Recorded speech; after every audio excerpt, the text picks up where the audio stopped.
looking for a really awesome and amazing graphic designer? How about an illustrator or a photographer? This is Rainey Roberts, and I wanted to tell you how you can get my designer, illustrator husband, Scotty Roberts, to work for you on your project. Do you have an awesome self-published book but no cover, or even worse, a cover that really sucks? Do you need a kick-ass logo for your company or some f***ing awesome graphic designs for your ads or website? Then get in touch with my husband for the best f***ing awesome kick-ass design and illustration. He knows his stuff, and he's been at this for more years than I've been alive. Go to ScottAlanRoberts.com. That's Scott with 2 T's, AlanRoberts.com to take a look at his online portfolio of work, or call 651-468-8115. Now go out and kick some ass with some kick-ass graphic design. Hire my dad, so he can take me to Disneyland.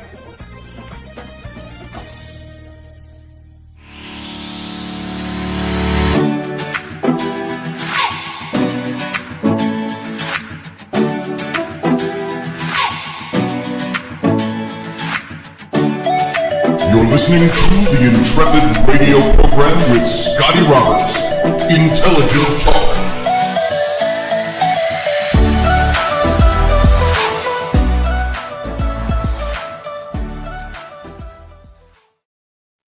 Hey folks, happy Wednesday evening. Welcome to the show. This is Scotty Roberts. You're watching the Intrepid radio program right here on the Odyssey Radio Network. That's ODYSY1.com. Come on over and see everything about Odyssey Radio. There's my my daughter's bird. That's Blueberry sitting on my mic stand. Here, let's raise him up a little bit. Where'd he go? Where'd he go? There he is. And he's joining us to co-host tonight. So that's Blueberry, and that's Rowan in the background. How you doing? I wonder if he'll bite me this time, or if he'll come up. Well, come on. Come on. Yeah, he doesn't want to sit on my finger. He wants to flop around, and there he goes. And so welcome to the program. If you're watching live, you're over on my YouTube channel. That's youtube.com/Mr. Scotty Roberts. And if you go over to Odyssey Radio, you'll see, if you look at the schedule, several times per day where you can see rebroadcasts of my show. And pretty soon we'll be doing live shows over there again. Now that we're in the new studio's halfway set up and starting to get all the equipment put together. And we'll be doing well. Steve Clark says, howdy, Rowan. Steve Clark's out in, whoops, I was a pirate for a minute. There he goes. Well, there he is. There's his butt. His butt feathers hanging right in front of my, well, come on then. Let me get him off of there. There we go. Let's see if he'll go up on my shoulder. Well, I was a pirate for a second. So, hello to everybody. Welcome. Hey, Beth Kirkham, I see you there. Dave Potter, Uncle Dave, good to see you. Just don't poop on my screen. He was sitting up on the edge of I have this big monitor. He was sitting right there up on the edge. And so, Field Guy, good to see you. Hogan's Heroes distract me. I loved Hogan's Heroes. Grew up with that show. Rowan, what have you done with your hair? So she wanted to come on and show off Blueberry. So there he is. So, hey, buddy. There you go. Watch, he'll poop on my head. Yeah, he will. So there you go. Where's my bird? Here, I'm flipping you the bird. Walk. You're going to make him fall down. He can't fly down. He'll get scared and he can't fly. He just flew over to my computer. He can only flutter. Yeah. Hey, Brianna, good to see you. Yeah, there's Blueberry. Packy247, that's John, Brianna's husband, my friend. And we got to see John for a little bit today. And they came over last night, too. So it was good to have them. I miss you guys. I miss going out on the patio and you guys just walk over and cross the street and come on over. Now, it must look pretty naked up on that hilltop where our house was. So you don't get to walk over anymore. And so, Matthew Sainsbury, good to see you. Elder Barry, good to see you as well. Who all have we got in here tonight? I'm just starting to look. And we've got, who have we got? Susie Q. I don't know if you're still here, but good to see you. Master Finn, good to see you, brother. I'm glad you're here. I hope you had a nice day of leave off the ship. So good to see you back. And who all we got else here? I think I hit everybody who's sitting in the chat room presently. And when you come on in, just say hi. If you're sitting out in the wings and haven't joined the chat room, come on in and join the chat room. So that's not flying, that's falling with style. That's it. To infinity and beyond. So there you go, John. And good evening to you, says Matthew Sainsbury. Good evening to you, Rowan, he says. That's funny with the bird on your head. Well, the bird is now gone. So there you go. Hey, Steele, Randall is here, and Randall is in the room. Yes, yes, as a matter of fact, Steele, it is. That's, of course, the Millennium Falcon. But there's my old Enterprise. And that used to be mounted to the wall. There's the original Enterprise. And this has even got sound. If I didn't have the lights on, you could see all the lights light up. There you go. So, yeah, that's back there. I got to get my Star Trek wall up. I've got all my phasers, all the different eras of phasers that go on my weapons wall with my swords. I haven't put those up for a long time. So we might get that put up again. Brianna says, zoom. The Enterprise doesn't go zoom, Brianna. So, goes when they go to warp, if you didn't know that. So, I'm going to say goodnight to you because you got to get ready and go to bed. No, I don't. Do you have something amazing you need to say while you're here? Disney's in 10 days. Disney's in 10 days. That's Almost right. 9. Almost 9 days. There's Blueberry again. That's not your He perch. likes the, here, look, you can see, he likes the perch. Where'd he go? There he is. There he is. He likes walking along the mic perch, the perch mic. So, so there we go. Well, I got a lot of weird bright light on my face. I think it's coming from the computer. Do me a favor, flip that around, that big one up there. And John said my lights were too bright yesterday. And he's way up there. You better put him back in his cage or he's going to be all over the place. And he said that the light would shine off of the top of my head. There, I think that's a little better, but you getting the shine off the bald showing through my hair? So hopefully not. There, I think that's a little better lighting. And so David Castle, good to see you. Thanks for coming on in. Let's see. Matthew Sainsbury said, what was that? You had Star Trek. Where'd it go? Bye. Good night. Rowan, are you still wanting to go to Disney? Yep. David Potter, she's ready to roll. These kids are counting the days. We're 10 days out. So from going to Disney. Where did Matthew said you had Star Trek Deep Space Nine, Voyager, and the one with Patrick Stewart. That was Next Generation. And then, of course, they've got Picard out and now hitting its 2nd season. And, of course, I grew up on the original Star Trek with Kirk, Spock, and McCoy, and Scotty, and Uhura, and Sulu, and Chekhov, and a couple of minor characters that would show up every now and then. And that was my era as a kid. That's where Captain Kirk became my hero as a kid when I was growing up. And yeah, I think this is just pulling white light off of my computer screen. So Picard was the best captain, says Ryan Gale. Well, maybe. He was kind of your era, though, wasn't he? That show came out in 88. I think it was, or possibly, yeah, it had to be 87 or 88 was when the Next Gen premiered. And I remember everybody was geeked about it. Some people didn't like it. I'm trying to shut off comments and they roll by so quick, I click on the wrong one. So I grew up on the old and loved Next Gen. The first season of Next Generation, touch and go. Remember, that came out in 88, I think, during the writers' strike in Hollywood. So they didn't have good writing for the show. not the best writing, let's put it that way. Some of the episodes were good. It really hit its stride, I think, in season 3 was where Next Gen got good. And then, of course, they did Enterprise, the old Enterprise, the first Starship Enterprise. They did Voyager, Deep Space Nine. They've done Picard. Now they're into Star Trek. Discovery is going into its 4th season, which is pretty darn good. I like that show. Discovery is good. It's really well written. It's very imaginative. It's also very high on emotion. It's like the emo Trek. If you ever watch it, you'll get the idea. Season 3 especially. Season 2 was my favorite of Discovery.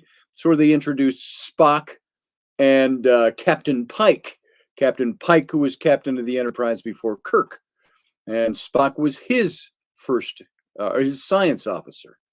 And so his first mate, as Matt Finn should know, for famous first mates, was number 1, played by Majel Barrett, who later became Nurse Chapel in the rest of the series because they couldn't use her. The networks wanted them to drop the female first mate in the 60s. And she had the long brunette hair. And Rebecca Romaine is now playing her in the brand new series, which has not hit the airwaves yet. Coming soon is Star Trek Strange New Worlds. It's the missions, the ongoing missions, the old missions of Pike and Spock and number 1. So it's going to be, I think, a fantastic series from what we saw of it during the 2nd season of Discovery, where Spock enters the picture. Now remember, Discovery was supposed to have taken place at that time just before Kirk and Spock and McCoy and the Enterprise. This is while Captain Pike was still the captain of the Enterprise early on. And so that series, I'm really looking forward to that because Anson Mount is playing Captain Pike. Now, if you've ever seen, if you don't know who Anson Mount is, you don't know the series I'm talking about, Anson Mount was, he played, I don't remember his first name. The character's name was Bohannon in the A&E series Hell on Wheels about the, it wasn't about the building of the railroads in the West, but it was about him, the main character, and the characters around them. And in the background, what's going on? They're building the railroads that moved out west in the late 1860s, mid to late 1860s. And so Doug Stack has no clue what I'm talking about. Well, Doug, listen tightly, and welcome, Doug. Glad to see you in here tonight. And Barbie D is here. Good to see you as well. And so if you're not into Star Trek, hey, Iowa Joe, if you're not into Star Trek, some of the stuff will fall flat for you. But that's kind of the Star Trek universe. And so I really enjoyed the whole season with Anson Mount playing Captain Pike. The big debut, you saw the Enterprise a couple of times through the series, but you saw the reveal. It was like in the second to the last episode of the 2nd season, the big reveal of the Enterprise and the bridge and how much homage they paid to the original Star Trek, even though it's all updated and tech is better and special effects are better and sets are better than they were 55 years ago when Star Trek, the original series, came out. And so it was fantastic, and they played a lot of good homage to the original. If you want to see what that all looks like, just look up Captain Pike's Enterprise Bridge. You'll see the old one from the original pilot for Star Trek. Jeffrey Hunter, the old screen actor, was playing Captain Pike in 1965 when they filmed that. But the network said it was too cerebral for the public mind. And it was Lucille Ball, who owned Desilu Studios with Desi Arnaz, that is actually the savior of the original Star Trek. She came in and made sure there was funding to do a 2nd premiere. Jeffrey Hunter didn't want to come back. He wanted more money. His wife was his agent, pushing and so on. So he ended up being out, and they hired William Shatner to play, legendary and what would you call it? Iconic, became the iconic Captain Kirk. And so there it is. Potter says, you say Star Trek, the original series. You say Star Trek, the original series, in the same way that you say my twin daughter's written an app like we don't know. I have no idea what you meant, Dave. You'll have to explain that one a little better for me. So let's see. Matthew Sainsbury, William Shatner, Captain Kirk is still going strong on TV with a nice series, The Unexplained. Yes, he is. It's a pretty good series. I've watched that. It's a lot of fun. And he's also 90 years old now. So he is kicking and going. There's a lot of people that have said this is something we could talk about someday about Star Trek and so on, is the whole personality conflict between guys like George Takei, who played Sulu, and William Shatner, who played Kirk, and there's some of the other actors, and he always stole line. But the way I look at it is this: 55 years in retrospect, what has George Takei done since Star Trek? What has William Shatner done since Star Trek? I think there's probably a lot of jealousy going on there. Shatner, what did he do? Never let the grass grow under his feet. That man was on to this and that and the other thing all through the years, and he's 90 years old and still doing things like doing Shark Week with Josh Gates scuba diving about a month or two ago. Yeah, Steele, Shatner is 90 years old. He just turned 90. So he looks great. Should I look so good when I'm 90? If I'm not dead. So yeah, good show. He did T.J. Hooker. Do you remember the short-lived? It was probably only one season. Dave Potter, you probably remember this one. Maybe a couple of others of you do, old-timers like me. Do you remember Barbary Coast? It came out in the mid-1970s. That's where William Shatner and old TV actor, he was also in the movies, Doug McClure, played, I can't remember if they were brothers or just friends, but owned a saloon in, I think, old San Francisco during the gold rush days and all of that. It's called Barbary Coast. Scott Allen says Shatner will be here next month for a convention. I'm hoping to meet him. That'd be fantastic. I was supposed to do a live interview face-to-face with Shatner a few years back. Our friend Dan Madsen, you remember we've had him on the show before. He was the friend of mine that launched the Star Trek official fan club magazine, which became the first official printed magazine to be licensed by Paramount back in the late 70s, early 80s. He started it in the late 70s. And he built a little empire out of that. So he started doing the Star Trek magazines. He was doing Star Wars magazines. There's like crossing the streams. And he was doing the Indiana Jones magazine. And he ended up, I think the last set of magazines he did were for Lord of the Rings when that came out. That's good. Can you believe that? 20 years ago, the original Lord of the Fellowship of the Rings first movie came out. 20 years.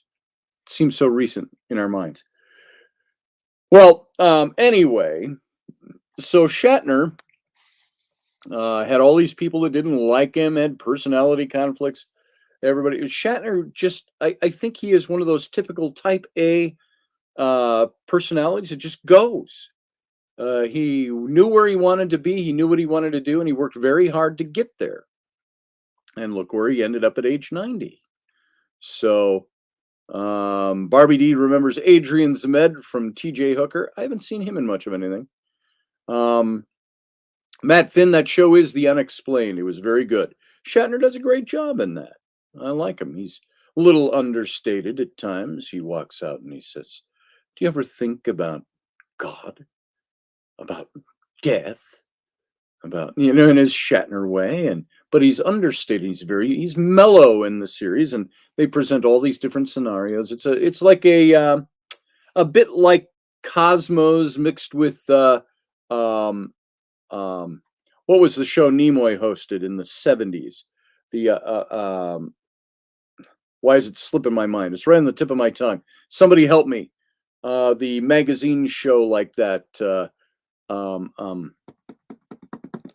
Truth or something, or Damn it, why can't I think of the name of the show? Beth Kirkham says George Takei was on an episode of The Terror. Hulu, highly recommended. I haven't seen that. In Search of. There it is, Scott Allen.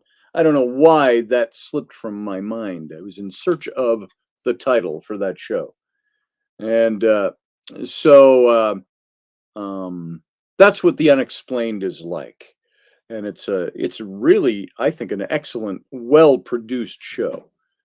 And then, of course, I just mentioned he was on Shark Week with Josh Gates, of all things.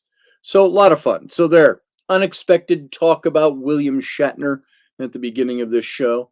And that's okay. He's my hero. Always has been, always will be. And by the way, since Ryan Gale is in the room, Ryan, are you still in the room? Put your hand up, put your head up, do a little shout if you're still in the room, because I want to talk about you for just a second. Ryan Gale, if you're in the room, calling Ryan Gale, Enterprise to Ryan Gale, Enterprise to Ryan Gale. If you're there, say hey. Field Guy says, wait, was I streaking again? I don't know. Were you? Oh, there's Ryan Gale. Ryan, in all the packing for this move, I found this and I put it on my desk and I wanted to mention this. This is not, I think this was your first book. Was it not? This is Ryan Gale's book that I bought years ago. It's called A Soldier-Like Way. The Material Culture of the British Infantry from 1751 to 1768 by R.R. Gale. I'm trying to hit that so the light doesn't reflect off of it so bad. I actually found that in the bottom of a book box as I was moving. And Ryan Gale did, he got all this stuff together. Is that the brown Bess I just happened to turn to right there? Like the Bess that I have back here. I'm not sure. Pickfat, it says on it, engraved on it. Was that the Bess? That's the muskets we used in the regiment. Let's see. What else have we got in here? Brian, did you do some illustrations for this as well? Ryan's a fantastic illustrator, but if you look at this book, he's looking at the British infantry in the 1700s. And really a phenomenal book. I can't remember if you did illustrations on this or you just put this all together. There, this is the 1748 Longland musket with the steel rammer. Photographed by the author, by Ryan Gale, from the Colonial Williamsburg Foundation. So you see some of these old muskets. And I've got mine still sitting back here behind me, but I took the lock out to clean it. And that lock is still out, but this is my brown Bess. You can see right here is where the lock goes, and I've got it all taken out so I could scrub it all down, soak it, and polish it up. But with the brass fittings here on the end, this is actually the replica of the 1762 brown Bess, and with the ramrod, of course. This was the semi-automatic of its day, because anybody who was proficient with this could load it and fire 3 times in a minute. So there you go. This is the King's Longland 72 caliber firelock musket, and it's great, and it's pretty accurate. It weighs about 9 pounds. Could you imagine lugging these around in battle and marching? And when you shot 15 times in a row, these things became so hot, the steel on this, that you couldn't hold it. We'd have to wrap the cuffs of our redcoats around our hands to hold it, or hold it by the wood. So there you go. That just happens to be right there. Pretty soon it'll have the lock back in it once I've got that all cleaned up. So there you go. Enough nostalgia. By the way, look for Ryan Gale's book. Who published this one, Ryan Gale? Did you self-publish this, or was it published by a house? I'm just looking for the markings on this.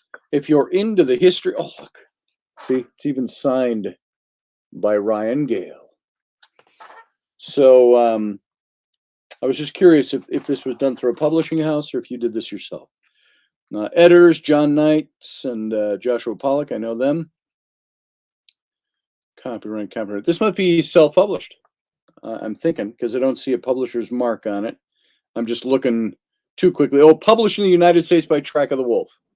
And that's where you could get a lot of this kind of gear, historical gear. But there it is. If you want to look that up, A Soldier-Like Way by Ryan Gale. It's a great book, and I'm glad I have an autographed copy in my collection. So I'm just going to put that back down over here. So I want us to get into our Jesus, Potter, Harry, Christ a little bit. This is fascinating stuff to me, where we can get into talking about the historical Jesus. I think this is kind of, it's fun and it's very interesting. Now, I've got to put another preface in on this as we start going. I am trusting that nobody is too put off by this topic. There are a lot of Christians out there that are firm, faithful believers in the historical Jesus and in Jesus Christ. One thing I have found over the years, and this, I got to tell you, there's a part of it that just, it aches to do this, because while I questioned a lot of things biblically, a lot of the history biblically, a lot of the things that were written, I didn't want to touch the Jesus topic. To me, that was too sacred. That was who Jesus was the savior of mankind. This is what I was taught. And this is what I believed in my heart. But as I started looking through history and digging a little bit, and I know everybody from either side of these issues is going to say, well, you're missing this, or you're not looking in the right places. The best answers I got for questioning an historical Jesus, the best answers I got, well, Scotty, your faith just isn't strong enough. God can overcome the things that people question about the historical Jesus. And I thought, well, why would God, and again, I'm going to state this in a different way. And we've all heard the messages of the gospel. We may have grown up in church, we may have grown up unchurched, but what bothered me was that a question that I asked a long time ago, and that is, if the cat's making himself known, I don't know why. He thinks he needs to be fed again. Fat cat down there. Oscar du Negre. Oscar the Black. But the question I asked a long time ago was, if this life is all we have, a finite life, if you live an average lifespan to its fullest, you're going to die anywhere between 70 and 100 years old, somewhere in that range.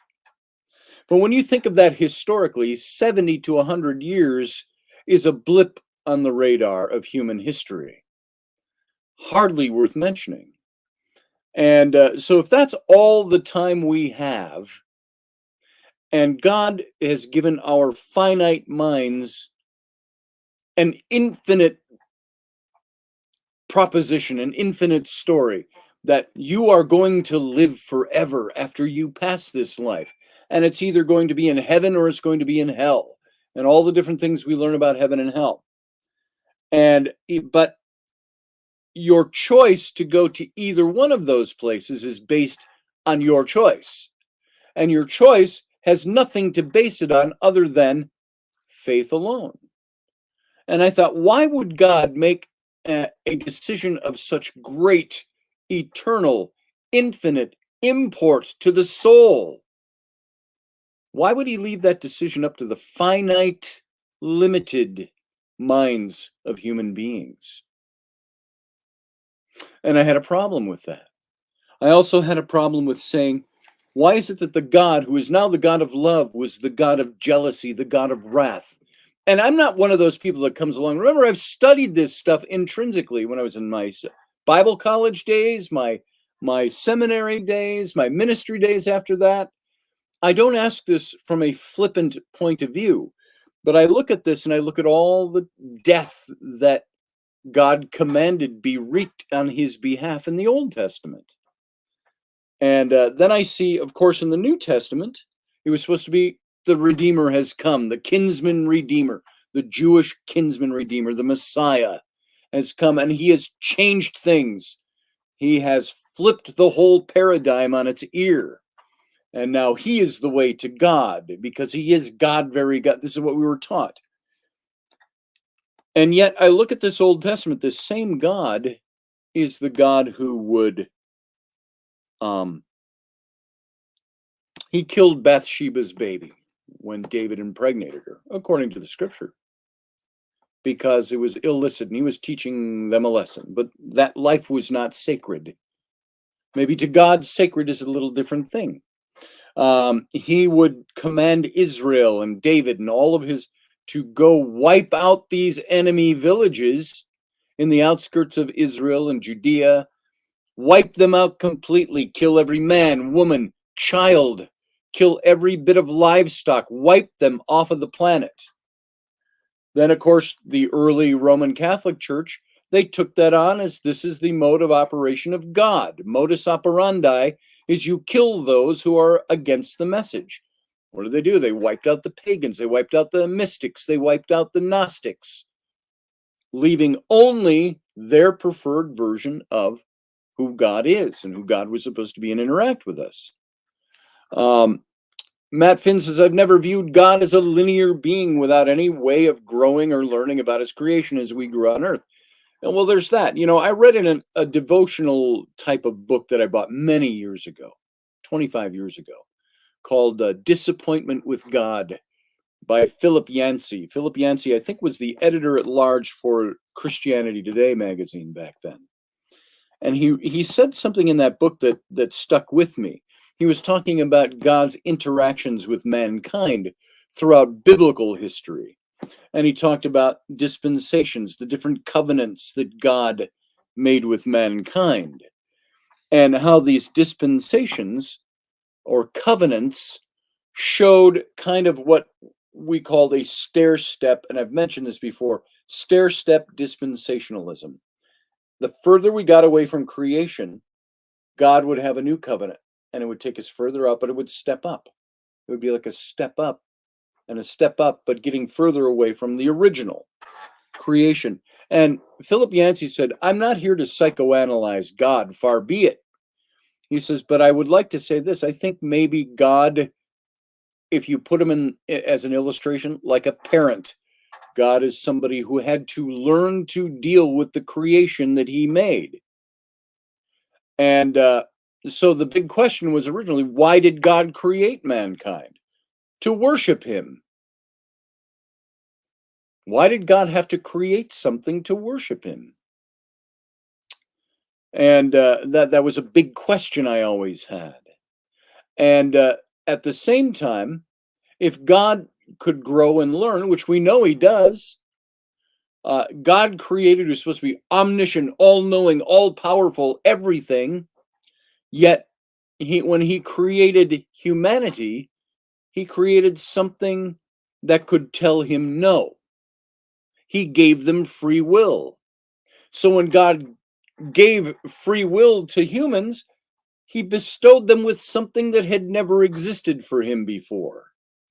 So why did he do that? Why did he give them free? I give them free will to choose me.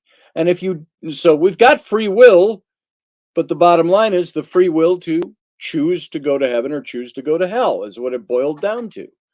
You can deny me all you want, but you're going to go straight to the lake of fire for all infinity. So is that free will at all? If the result of your free will is damnation, if you exercise it. And then I always ask the question too, mixed into all of this, if this is true, if this is what the universe really is, if this is what life really is, what God really is, take out maybe the flippancy a bit, or take out my doubting Thomas aspect of God. Let's say this is what God really, truly is. Once again, boils down to, then why did he make it so difficult for people to believe that he exists? If he is the God of all things, the God of creation, the God of the universe, the God of this world, the God of your hearts, the God of who you are, yet gives you damnation if you turn your back on him, But many times you turn your back on him because you don't really know for sure that he really even exists. And there are other things, so many other things out there. This is where people start to equate Satan with God. Well, Satan is the God of this world and Satan will deceive you. God's bigger than Satan. God made Satan. God can have Satan do whatever he wants if Satan exists the way we think he does. So there are the principles, the powers of the air, the Bible talks about it, the elementals, the things that are here on this earth. But if God created it all and could wipe it out in a moment, he could snuff out the universe in the moment, in a thought, then why doesn't God make it easier for men to believe that he actually exists? Well, because I want you to have faith. Well, if that faith isn't the stuff that leads you to God, but to some other place, then you're damned for all infinity to the lake of fire. And these are the things I don't understand about God. And those are the things that made me ask my questions. Hey, Mandy Moo, I see you are in the group. Had a nice conversation with Mandy earlier this evening. Well, we've got to get together and talk when we've got better time. Mandy is wonderful. She's amazing. I get on the phone with her and she'll launch right into things I don't even know anything about. And did you know, she says in her great Australian accent, this and this and this about this and that and that. And I'm like, I never knew that. I feel really dumb. Now, a lot of the things that she is studying, I'm studying, my study on topics has been philosophical, theological. All my books on different topics like these are all based in why the spirituality of why people believe what they believe. She comes at it from a very different, more scientific thing. And so there it is. So, Mandy, it was good to see you earlier this evening. And what do we got here? What did you say, Iowa Joe? Maybe God is treating heaven like an exclusive nightclub. Those who've had faith and believe are on the list. The ones who didn't have faith and sinned aren't. So when the Bible says God wishes that no one goes to hell, God wishes that none will be damned. But he's dangling an invisible carrot out there that says, if you believe this invisible thing that you have no proof for, and there's 100 other things that look just like that that you could believe in. I used to say, I wrote in my book on the reptilians, I think it was, might have been Nephilim. In the first chapter, I mentioned this having faith as being like walking into one of those grand old theaters of the Victorian age and the Edwardian age, the early 1920s and 30s and 40s, those grand old stage theaters. And Dave Potter, you'll appreciate this, and those of you who have been in theater, walking in with all the red or blue velveted seats and the gold proscenium arch on the stage and the big velvet curtains and the gold crystal chandeliers and the boxes up on the side and things. Walking into one of those old theaters, and I've said, and this is, I wanted to see what Matt Finn just added here. Perhaps God can control our environment and fill us with the Holy Spirit at times, but ultimately the free choices are ours. I agree with that, Matt. Theologically, I don't understand it from a humanistic point of view, a logical point of view. So you walk into one of these grand old theaters, and you're going to see a stage play up on the stage, and you get to your seat.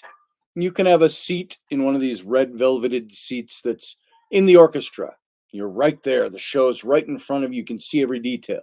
You can be back 12 rows, but still be in very good seating. You could be back beyond the first aisle, where you're under the balcony maybe, and you can still see the play. You can be dead center. You can be off on the side. You can be in the nosebleed up in the balcony. You could be in the partially obstructed cheap seat that's partially obstructed by one of the pillars holding up the balcony. You always got to do this to look around, but you can still see the play. The point I was making with this illustration is that no matter where you sit in that theater, the play itself doesn't change. Our perspective changes from where we sit. Even the person sitting right next to you has a very small, infinitely tiny decimal percentage point of a difference of what they're perceiving on the stage than you do. The guy under the balcony sees a totally different play than you do. We see the same play, but we all have different perspectives. And the big question is, what seat are you in? And who's appointing the seats? Is it what you can afford to buy? Is it how much faith you have, as Scott Allen says? Or I'm sorry, Iowa Joe said. Is it about how much faith you have? The Bible tells me that my works are dead. My works don't get me to heaven.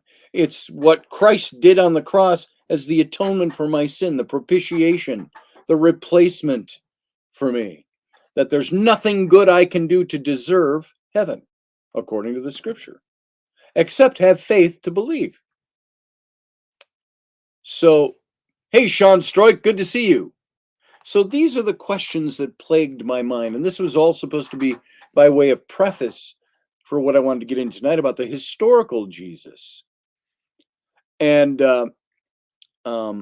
Steve Clark, I'm going to step out on a branch here. You don't have to answer this in the chat room, but think about this. What do you believe about your sweet Jean? Where is she now? Will you join her someday? Do you have faith that you will see her again? These are questions we ask when our loved ones die. And we only believe by faith that that's going to be true. Now, Steve, I believe that you've experienced seeing her. What are you seeing? Are you seeing a memory that's induced by psychology? Are you seeing a spirit? Are you seeing a ghost? Is it something sent from God? Is it something that's natural where no God is there? What rejoins us after death? These are questions. I don't mean to prick at your heart with that, but these are the things that I think about in relation to all of this. I had my grandfather who passed away, my mom's stepdad, but he was my grandfather. A Jewish man. He was an atheist, agnostic at best. And he did not believe, and I was deep into my Christianity things, seminary and ministry, and he didn't like talking about any of that stuff. But when he died, I spoke a bit at his funeral, and I gave my own little personal eulogy for him. He was a world traveler, a world adventurer. As a matter of fact, I have sitting right here. This has always been back in the corner. This was his walking stick. Crude, very simplistic art carved into it. This was done by a local man on the island of Roatan off the coast of Honduras for him. Probably back 30 years ago this was made. And his initials are on the top. It says OJ. He was Oscar J. Gould. He was OJ before OJ was OJ. And so this was his stick, and this was the one thing I got after he passed. And I said, I want that. But he used to say to me, I'd ask him, from a theological standpoint, where do you think you're going to be after you die? And he looked at me and said, dead. And he walked away. He didn't want to get into the conversation even. And so after he passed, I said, there's an interesting thing about my grandfather. I said, you all know him so well. And, most of the people there were the Jewish side of the family. He was wrapped in a shroud and put in a wooden coffin and buried within 24 hours. It's the way they do in the Jewish religion. And so I was there at the gravesite. My daughters, Abby and Bryn, who are now pushing 30, they were 3.5 years old at the time he passed. And so they were there. They each put a shovel of dirt they shared one shovel, put a shovel of dirt into his grave. And I said a few words about my grandfather. And I said, if I were to quote him, I said, nobody knows where he is now. I said, we may have our religious points of view, our theological points of view. We said, well, I believe he's here, or he's there. And I said, all I can tell you is this: he's probably on the greatest adventure. This man with this adventurous life, traveled the world with a backpack. I said, this man is gone on to the greatest adventure of them all, because none of us really knows for sure where he is. Has he gone back to energy? Ryan Gale shared a great video with me this afternoon about talking about we've all been dead before, millions and billions of years ago. Because if energy lives forever, did energy come into existence in our bodies when we were born, or did it pre-exist? And so death should just be, the hardest part about death is the human side, the finite mind of our brain, understanding what happens. And as God's so detached from us that he says, I told you how this all works. I wrote it down in books 2,000 years ago. And you still don't get it? No, I don't, God. I don't get it. I understand what's written there. I don't understand you. I don't understand if you're the deity that I'm supposed to believe in, that I always believed in. So that brings us all the way back around full circle now to what I'm doing with this Jesus, Potter, Harry, Christ. I'm looking at, it is a way to look at, well, my overhead lights just came on, now they went off. It's a way to look at, I think a kid somewhere turned them on or something. So it's a way to look at the historical Jesus. Did he actually exist? Is he somebody that we can look at as the kinsman redeemer, the Messiah? What did I see about Risa? Did I see Risa in there somewhere? I'm just talking about Risa because she's a Jewish friend of mine. Risa Scranton. I thought I saw somebody mention Risa.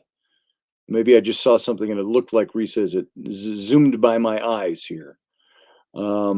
Matt Finn says, I pictured as a fish in a tank. Although the master has control of the environment and have interjected when we needed, we all swim our own schools and paths. Maybe so, Matt, I don't know. I really don't know. But of course, I was taught God is a jealous God. You must worship him the way the Bible describes or prescribes him to be worshipped. So having said all of that, Jeannie was never laid to rest. One of the sons has her ashes, and I do have a small amount of her ashes here. Love you, Steve Clark. I understand the way you feel. I understand your pain with that. I didn't mean to stir the pot with that. I was just curious, how a man or a woman in your situation, how we believe what we believe about what's coming next, about the people who've gone on before us. How do we think about that? Matthew Sainsbury, how do you think about your father? I think you said something there. Barbara D says, oh my, Michelle and Sean S., can you picture another one of me running around a few million years ago? There it is. Yeah. But were we just energy back then? If energy never dies, where did we get our energy from? Was it infused at the moment of conception? Is it infused at the moment of birth?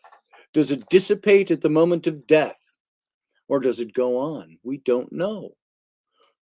That's why I like paranormal investigation. It seems you're communicating with something. Or, as in Christianity, is that a lie of the devil to deceive you, take your minds off of God, to distract you from God?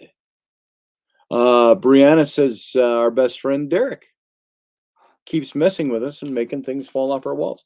I don't know if you guys remember. I don't remember. Did we play this on the show, Brianna, or did we just talk about it? Last October, Brianna and I sat in my office in the other house and ran some EVP experiments, seeing if we could connect with her old friend Derek. And we got a voice. I can't remember exactly what he said, Bree, but he was like, it was like, how you doing?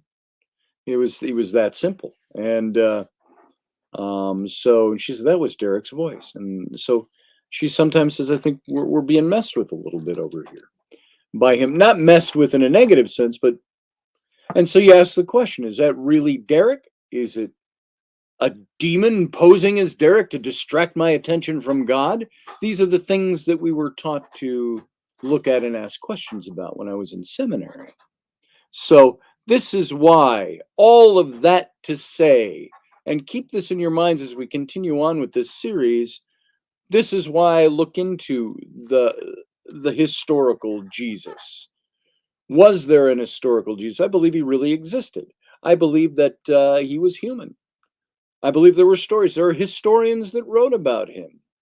Tacitus, Pliny, Suetonius, Josephus. These are the only 4 historical or historians that actually wrote about him in his time and just after his time.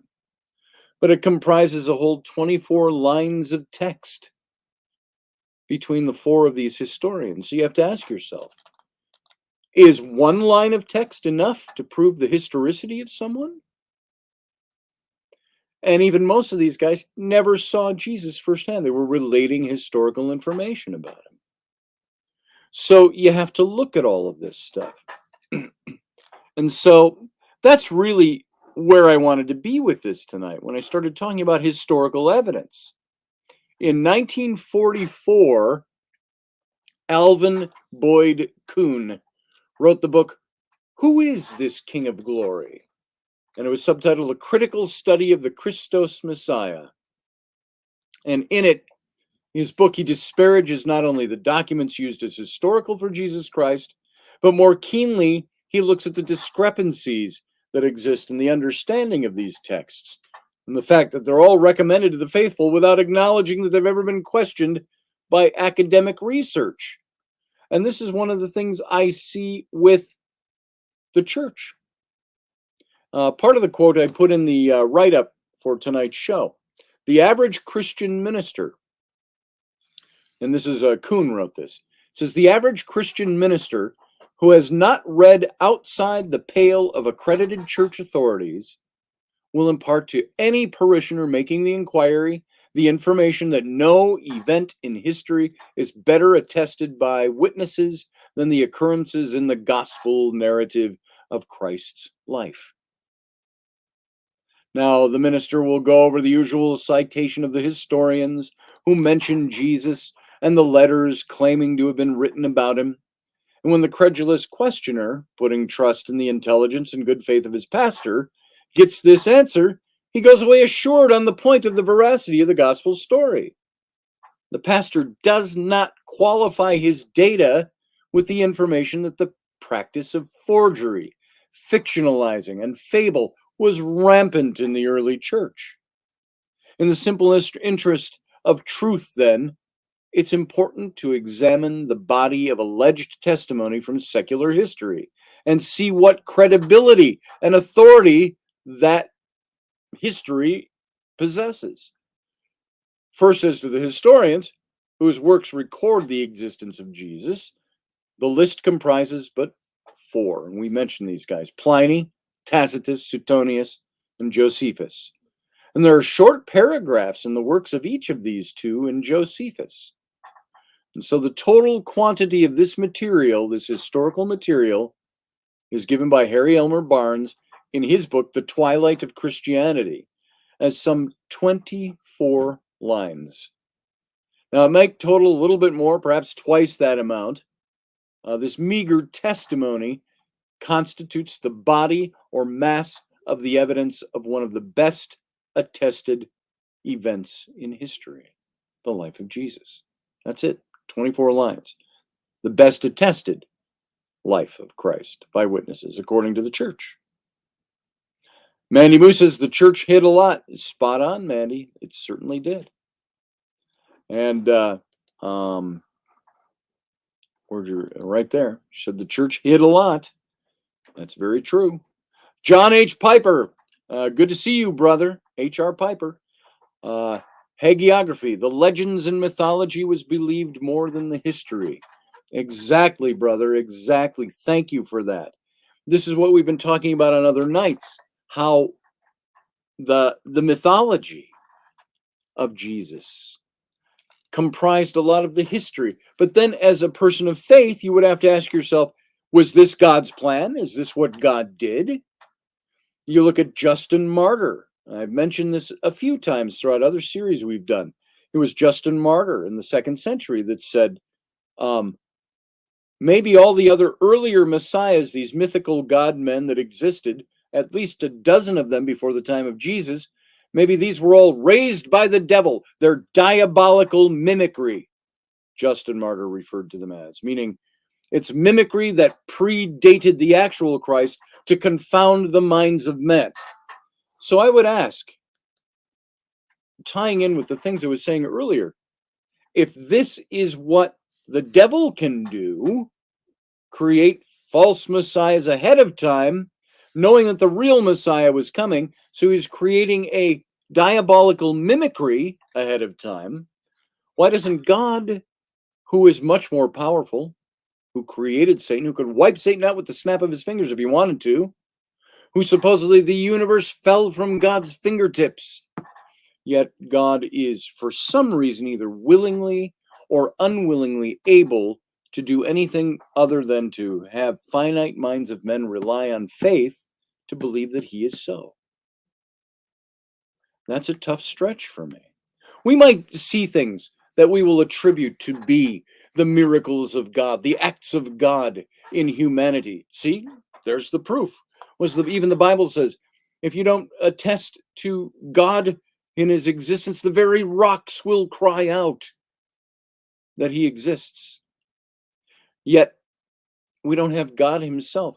Well, the answer we had for that in seminary and in my ministry was, well, God spoke in one final revelation, and that was in the form of his Son, who came down and became the atonement for our sins, became the propitiation, the great sacrifice for man's sins, took that on himself, descended into hell, and rose again on the third day. This is where our salvation comes from, the great kinsman redeemer, the Messiah. Yet we're confounded so easily by diabolical mimicry, according to Justin Martyr. Does God have that little control over that, or that little desire to control that? That's what makes it so difficult to believe. The difficulties of belief. Maybe you say faith is easy. Faith is easy, you just believe. I say faith is difficult, especially if you think about the things that you say you believe. Like I've asked the question many times on this show, these shows that we've done for over 2 years now, is why do you believe what you say you believe? What is the basis of that? And this is where I say, I don't want to have faith in something. I want to know something. But then comes Richard Feynman.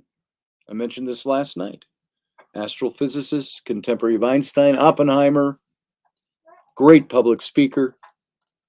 He said, I don't need to know everything. He is Jewish, and he had that New York kind of thing. I don't need to know everything, he says. He says, there's a lot of things I know for certain. There's a lot of things I don't know anything about. And he said, but for me, he says, to doubt and ask questions is where it's really all about. That's what life is about. And he says, for me, I don't want to come to the day I die and realize that all the things I said I believed, I was wrong about. He says, so I don't have any problem not knowing. I don't have any problem not believing in a certain thing. He says, maybe we are just out here in this great, vast nothingness. Now, he wasn't saying there wasn't life out there, the possibility of it. It's just the way it seems. So there's the question. I like what John Piper just said. He says, God is like light. No light is seen until reflected.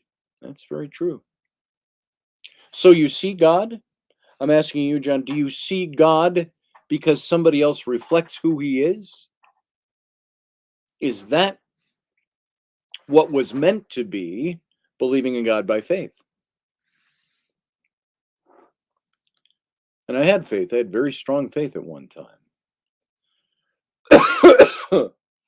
Sean Stroik says, I'm trying to play nice, Brianna Learman, but I'm back in 4th grade with the girls on the playground. Oh, there you go. Sean, aren't you always back in 4th grade with the girls on the playground? Except now you can add beer to the mix. So Mandy Moose says, so faith is the theory, right? You have the concept. You're just looking for the evidence of the experiments. Maybe so. I have enough faith to say, I don't want to throw out the baby with the bathwater, but I want to ask the tough questions. I want to look at history. If history denies the existence of Jesus, I think some of that can be pre-manufactured as well by scholars who've chosen not to believe. You can choose to believe, you can choose not to believe too. And everything fits in place for both of those camps. You have faith in your research. You have faith in your faith. I think there are non-believers, there are atheists who operate in as much faith as the faithful who do believe. They just believe different things from different ends of the spectrum. So, what did Brianna say? Whoa, whoa, whoa, you got to back up and run now. I think that was to Sean Stroik. So,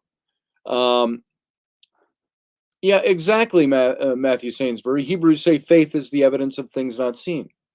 It's the substance of things hoped for, the evidence of things not seen. Or is it the evidence of things hoped for, the substance of things not seen? I get those mixed up, the verse in Hebrews. That's a great verse. That's what faith is. So is faith, does it only give you evidence once you place your faith in it? That's the, what did Jesus say according to the story? What did he say to Thomas? I'm not going to believe that he's risen from the dead unless I can see the nail pierced, the nail holes in his hands and feet, and put my hand into the spear thrust in his side. Then I'll believe he's risen again. Until then, he's dead. And he turns around, what happens? Jesus is in the room, suddenly in the midst of them. And he says to Thomas, Thomas, here I am. He says, put your finger in the hole in my wrist. Thrust your hand in my side where the spear hit me. And what does Thomas do? He drops to his knees. He says, my Lord and my God. And Jesus said, blessed are those who have faith and believe. No, blessed are those who see and believe, but more blessed are those who have not seen and still believe. I understand what faith is. Mandy's got to go. See you, Mandy. It's what about noon there in Australia, down under. My Lord and my God, he says. That's right. And so that's what faith is. There's an old song by Michael Card, one of my favorite Christian musicians back when I was a youth pastor in the 80s and through the 90s. I loved his stuff. He had a little song, and he wrote it for kids. He even had kids in the recording on his album. And by the way, Michael Card don't think a sing-songy Christian artist that God is love, and that's all I sing about. No, he was a very theological, deep thinker. He wrote about paradoxes. He wrote about some of the things that you don't think about, or that some people are afraid to say they think about. But he wrote this little song that says, when the universe fell from his fingertips, he decided he wanted some fellowship, but the man and the woman would not submit. So he made a better way. When the moment was right, he sent his own son, who would open the way so that everyone could have hope and believe that when time was done, he'd be able to make us one. And the chorus said, to hear with my heart, to see with my soul, to be guided by a hand I cannot hold, to trust in a way that I cannot see. That's what faith must be. And, that's faith. That's what it is. And it's simple. It's easy. It takes no thinking. Doesn't take questions. But what happens when you question it? And the answers don't come back right. Do you still choose to believe by faith? That's what this series is about. The information gap between Christians and biblical or historical researchers hasn't improved in the 50 plus years since the publication of Kuhn's book, that quote we read. And although his claims may have been overstated and contemporary scholars generally dismiss him, he correctly mentions the four main historical references to Jesus Christ that continue to be used today. Only four. Did you know, when I was in college, I had heard, somebody told me there was a letter, archaeological letter, that was found that was written by Pilate, Pontius Pilate, the Roman procurator of Judea, presiding over the trial of Jesus. This letter said that he eventually became a Christian as a result of all of this. Now, I haven't heard much about that letter in the 40 years since I first heard about it. I could look it up. I think about it when I'm not sitting at my computer. If you look up the letter of Pontius Pilate, becoming a Christian, you might see it's probably been debunked, or it's been found to be a forgery or a piece of fiction, whatever it might be. I have no idea. But they didn't even think Pontius Pilate was an historical figure until the early 1960s, when they found the cornerstone, Praefectus Pontius Pilate, Pilatus, it says, dedicating a gymnasium in Caesarea Philippi, in what's now Israel. What was Israel back then? So, search online for any one of these historians, Tacitus, Pliny, Josephus, Suetonius, and you're going to find that they're constantly and readily given as the definitive historical evidence for the existence of Jesus, and on many thousands of faith-based and apologetic websites. However, among biblical scholars and church historians, even Christian academics, they're not universally accepted, although all four of them were considered complete forgeries throughout much of the last 2 centuries. Today, there's kind of an uneasy truce that's going on throughout what has been established, that generally recognizes that at least some of the quotes may be partially authentic. Now, I'm going to read for you a brief overview of these 4 passages written by these 4 historians. And the first and most widely quoted non-Christian reference to Jesus comes from Romano-Jewish historian Flavius Josephus. I think I read it for you once in the other series. The book just usually sits right there back on my shelf, which I got none of my books unpacked yet. Otherwise, I'd read it right from the book. In his book, The Antiquities of the Jews, it's referred to as the Testimonium Flavinium, and it was written in the late 1st century AD. And this is from his book. Josephus, 1st century man, says, "Now, there was about this time Jesus, a wise man, if it be lawful to call him a man. For he was a doer of wonderful works, a teacher of such men as received the truth with pleasure. He drew over to him both many of the Jews and many of the Gentiles. He was the Christ, he says." It's a Jewish man writing this. He was the Christ. And when Pilate, at the suggestion of the principal men among us, had condemned him to the cross, those that loved him at the first ceased not. For he appeared to them thereafter again the 3rd day, as the divine prophets foretold these and 10,000 other wonderful things concerning him. And even now, the tribe of Christians, so named from him, is not extinct. That's what Josephus said about him. Now, there are some scholars out there that are going to argue with it. At least some of that passage is genuine, while others see it as entirely as an inserted Christian passage. It fits poorly into the surrounding text, and the style stands out as being very dissimilar. If you look at textual criticism, if you look at anthropological studies, if you look at archaeological studies, and you look at the writings of somebody who wrote histories down, anything down 2,000 years ago, and you find a passage that is unlike any of the style in the surrounding context, it almost looks like it was written and inserted later. That's the criticism this passage faces. If it's a forgery, it might have been written by Emperor Constantine's church historian Eusebius, who was also in the 300s, who was also to quote from it. And while Christians today continue to use it as a proof for their faith, it was questioned as early as 1770 by Bishop Walberton of Gloucester, who called it a rank forgery and a stupid one too.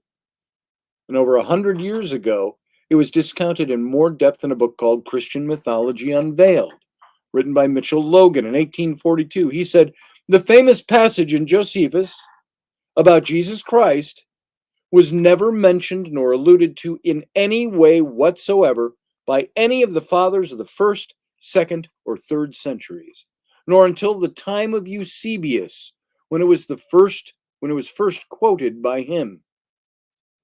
The truth is, none of these fathers could quote or allude to a passage which did not exist in their times, but was to all points, short of absolute certainty, forged and interpolated by Eusebius. Eusebius being the official church historian appointed by Constantine in the early 300s. So, below all of this is that understanding that the church had a need to establish who Jesus was. John Piper said that letter would be interesting, but I never heard of this before. I only heard of it from one source. So, and I've never seen anything ever about it again. So I would like to find out myself. As a matter of fact, just for shits and giggles, as we say, letter of Pontius, Pilate, conversion to Christianity. Let's see where. Historic letter written by Pontius Pilate to Tiberius Caesar. Here is the authenticity of the letter. Now, this is on a site called Christianity.stackexchange.com. Just looking to find out if the alleged letter of Pontius Pilate to Tiberius Caesar is authentic or a later forgery. I don't care how it physically describes Jesus, just wanted to know how it was found and why it's claimed authentic or not. And here are 5 answers. Somebody said, I would say probably a forgery. First, searching for the letter became a link source was added, revealed at least 3 letters. Each is written differently. The letter of Pilate to Tiberius, the letter from Pontius Pilate to Tiberius Caesar, fraud by Pilate letter, and letters of Pontius Pilate, historic letter written by Pontius Pilate to Tiberius Caesar, and so on. I found a supposed response from the British Museum. They said there are no surviving original letters by Herod or Pontius Pilate to each other or to anyone else. Any manuscripts of them which do exist are forgeries or much later copies. A Syriac MS in the British Library manuscript in the British Library Oriental Collections, reference number ADD 14609, contains a 6th or 7th century copy of the letters. Here is the catalog description of the manuscripts. The Doctrine of St. Peter, the Life of St. Anthony, and so on and so forth. He's got the letter of Herod to Pilate, and of Pilate to Herod, and so on and so on. And so in favor of a letter from Pilate concerning Jesus in his book, or in this book, Archaeology, Writings of the Sanhedrin and the Talmuds by the Jews, by William Dennis Mahan, this and other sources might be considered, the pseudepigrapha and the apocrypha. And the pseudepigrapha being mainly, remember when we talked about that, the texts that are almost apologetic in nature but most surely fictional. One thing to remember is that Pontius Pilate was a Roman prefect for the province of Judea under Emperor Tiberius Caesar. There probably was correspondence, reports, and or letters between them. So to answer the second question, is there an article talking about when one letter was discovered in Liverpool in 1964 in an antiquities shop, and it gives him detail on why he believes it to be a fraud. Somebody else that I ran across mention of this letter and did some sleuthing. I have no idea where the claims to copies being in various libraries came from, but I did manage to track down its publication in English. It's printed in The Ante-Nicene Fathers, Volume 8, like the Council of Nicaea, which was in 325 AD, under Constantine, edited by Alexander Roberts, James Donaldson, and A. Cleveland Coxey, New York, Scribner and Sons. It's public domain. You can download it from the Internet Archive. Pilate's letter may have been published earlier than the Ante-Nicene Fathers set, but this edition has the benefit of showing scholarly opinion on the matter, which is what we need to hear. You'd think the inclusion of a letter of Pilate would give it to the credentials of authenticity, but no, the letter is placed under the heading of Apocryphal Gospels. In the introductory notice to the Apocryphal Gospels, the translator writes, "The text is formed from 4 authorities, none of them ancient." So even in the late 1800s, early 1900s, scholars doubted the authenticity of Pilate's letter, if they didn't reject it outright. That bit about the dubious authorship clearly doesn't stick in the mind as well as the much juicier title, perfectly suited for passing around on social media today. Somebody else answered, being a Roman prefect. I hope he's not claiming he's a Roman prefect. That's a grammatical syntax structure problem.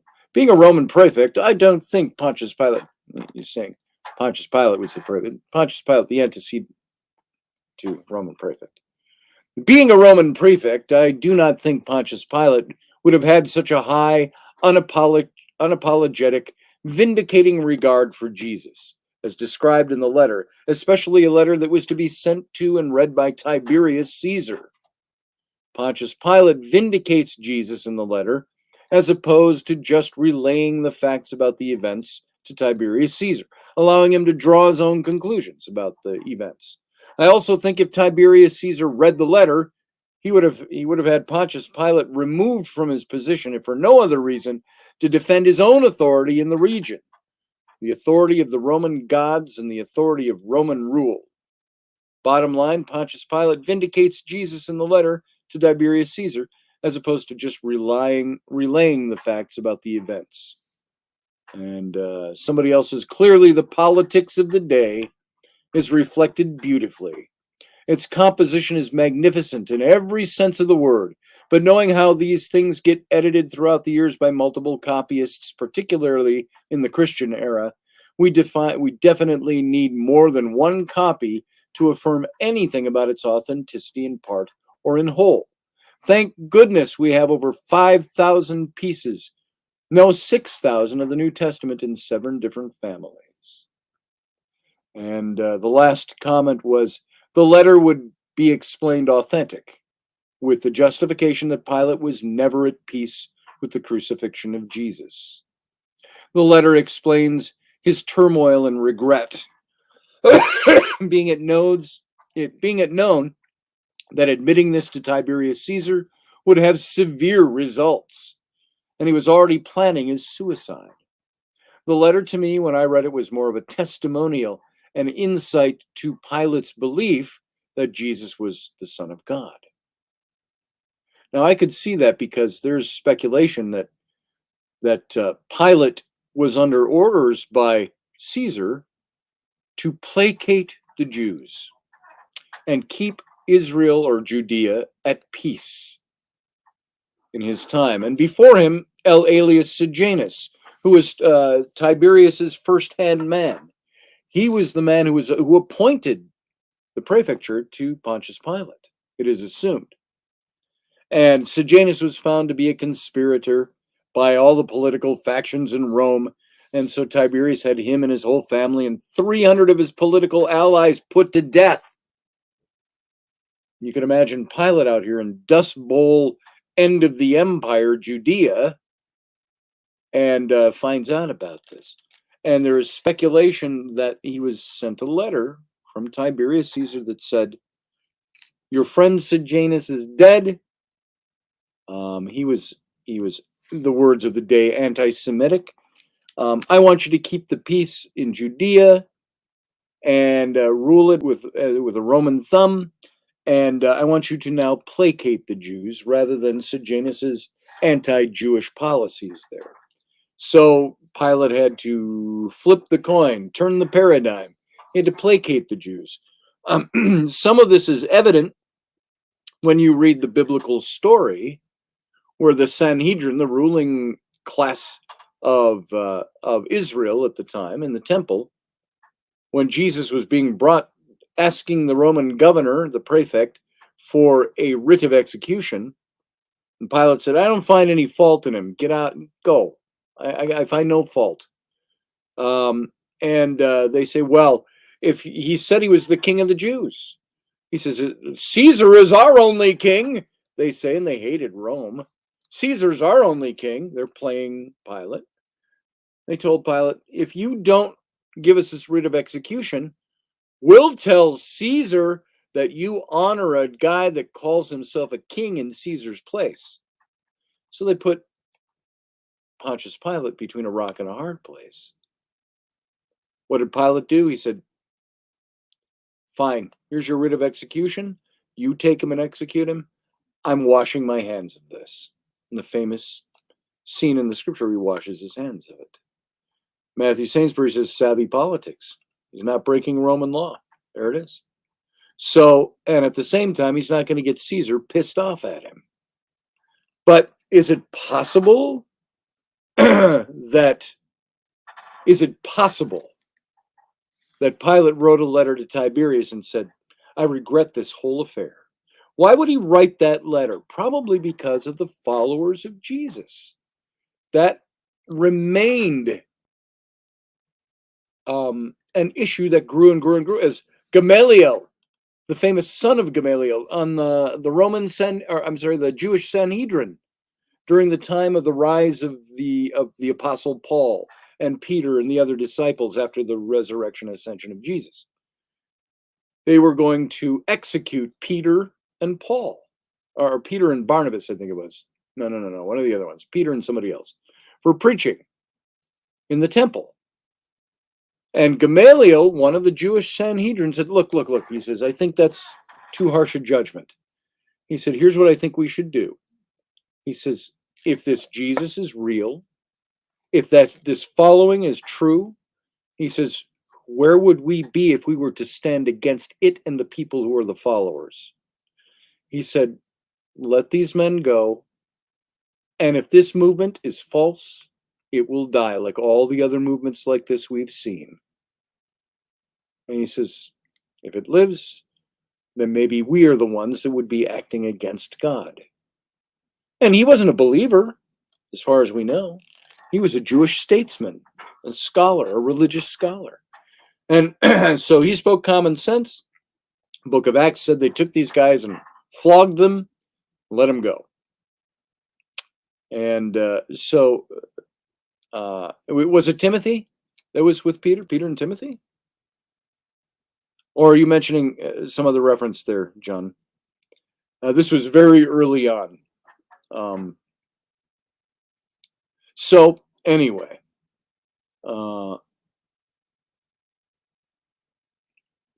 savvy politics indeed, Matthew Sainsbury. So anyway, that's what we were talking about. We're way over time tonight. Let me just see if this is a good place to wrap this. The famous passage that we just talked about in Josephus about Jesus Christ was never mentioned to or alluded to in any way whatsoever by the church fathers of the 1st, 2nd, or 3rd centuries until Eusebius mentioned it. So there is some thinking that historically maybe Eusebius created this passage. And there's an exhaustive treatment on this that we didn't even get into. There's 9 points. Let's just run through these quick and we'll call it done for tonight.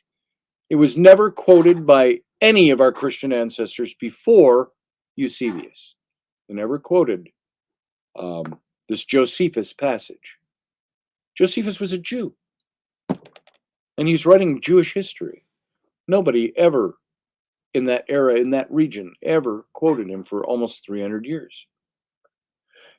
Josephus was nowhere else mentioned, as nowhere else in any of his work mentioned the name or word Christ, and in any other of his works except the testimony above mentioned, and the passage concerning James, the Lord's brother. And you notice how Josephus is referring to him as Lord, referring to him as Christ. Now that, of course, is the Hellenized, the Greek version of Messiah, is the word Christ. Would a Jew who did not believe the Messiah had come use the word Christ? Don't know. Number 3, it interrupts the narrative. Where you find this paragraph written by Josephus about Jesus, it interrupts the narrative, the context. It's way off from the context before and the context after. It just doesn't fit. Number 4, the language is very Christianized. Notice that? It's very Christian language. It's not Jewish language.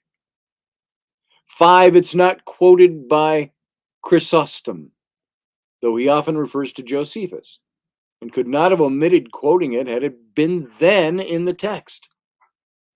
It's not quoted by the guys that came before Eusebius, somebody who quoted Josephus to great extent. It's not quoted by Photius, though he has 3 articles concerning Josephus. Under the article Justice of Tiberius, this author, Photius, expressly states that this historian, Josephus, being a Jew, has not taken the least notice of Christ. It's a guy shortly after the time of Josephus. He hasn't even taken notice of the Christ that even existed. Number 8, neither Justin in his dialogue with Typho the Jew, nor Clement of Alexandria, who made so many extracts from ancient authors, nor Origen against Celsus, have ever mentioned this testimony by Josephus.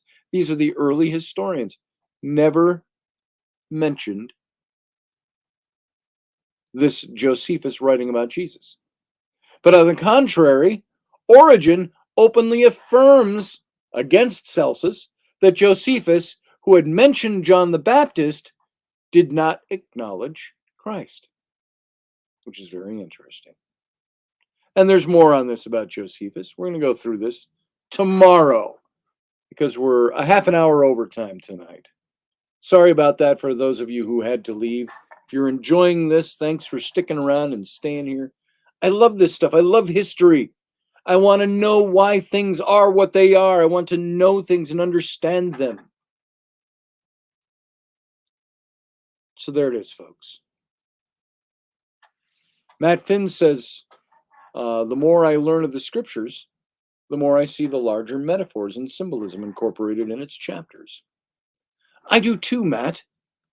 I see those things too. I'm right there with you. I understand scripture. I lived it for a very long time. But of course, I began to question the historicity of what was being written about. And it caused me dilemma. It still does. I still have dilemmas over this. And John Piper, thank you for your input too. Peter, Paul, and Mary, says David Potter. Thanks, Dave. There are treasures in the earth, and although the scripture can provide us with a map of what and where to look, the digging is up to us. There it is. I'm just digging, Matt. I'm just digging. I want to know stuff. Steve Clark, you take care and stay safe too. Thank you for being here tonight. Michelle Canham Free, I didn't see you till just now. Welcome and good night to you. I appreciate your being here. Slightly Slanted Sleuth, great that you're here. Robert V just left. Sorry, Robert, I missed you. I didn't see you. I don't see everybody as they come in. So I hope you understand why this is a passionate topic for me. I want to know things. I don't want to be told things are so. I want to know why they are so. And if there's a question about why they are so, I want to know what those questions are. if the church says we can reliably fall back on these 4 ancient historians, Josephus being one of them, what if you find out that early church fathers never used Josephus as a proof text for the first 300 years? That's a tough one. Until the time of Eusebius, where Constantine mandated, as himself the Pope of the church, the first Pope, Constantine mandated 2 things. What? 1 emperor equates to 1 God. 1 empire equates to 1 religion. He says, I don't want disparity. I want unanimity at these councils. And he says, so your task is to create unity. And he appoints Eusebius. And so it's to make unanimity and to create unity. He wasn't so much worried about you. Remember Constantine, who was so concerned about this that he invoked councils, went home and murdered his wife and son, who he thought were plotting against him as emperor. And this guy was a guy that he had the very typical kind of deathbed baptism for all his evil, sinful deeds. So there it is. We're going to leave it at that for tonight, or I'll keep going on and on and on. So tomorrow, we're going to jump back into this a little bit. Unless I have some good Star Trek stuff to talk about. We'll see tomorrow. So folks, I want to thank you for being here. I want to thank you for giving me your time and spending it right here with me. If you're not a member of this channel, my YouTube channel, hit the join button below and you'll find out how you can become a member. Thank you for being here. And by the way, remember my friends John and Bree and their fundraiser over at GoFundMe. As a matter of fact, I'm going to put this in here right now once again so you know what it is. They're starting a company, and you know what? They can't just go to a bank and get a loan. The bank's not going to loan anybody money for this kind of thing. This is John working for himself, trying to make something happen. I'm sure he's going to have some rewards for all of you that help. But he's starting his trailer company. Go to that link I just pasted into the chat room, and you can see it.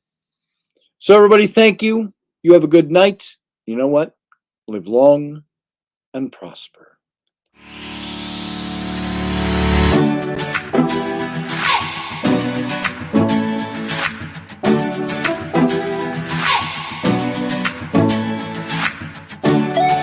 You're listening to the Intrepid radio program with Scotty Roberts. Intelligent Talk.